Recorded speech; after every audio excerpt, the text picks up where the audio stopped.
There's a deep insecurity motivating a large portion of this. When he first announced that he's running for president, he said that he was worth, I think, $8.7 billion. And then a month later, when he formally filed, he said he was worth $10 billion.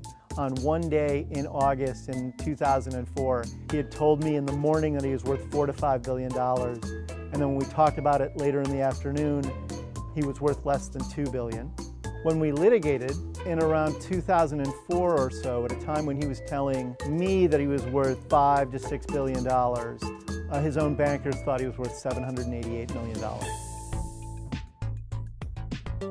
During the litigation, we proceeded to strip the bark off Donald like an old tree. You know, he sued us on the notion that I had lowballed his net worth and somehow that had libeled him. But because those were the grounds for the lawsuit, he exposed himself to discovery around all of his bank records, his financial records, and his taxes, all of which we got during the course of the litigation.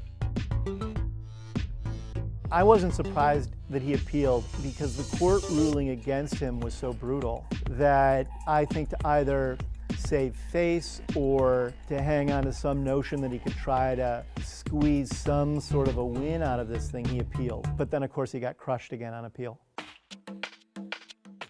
He'll say Tim O'Brien was a lunatic, the litigation was garbage, that his bankers didn't have access to all of his assets. They only saw part of what he had.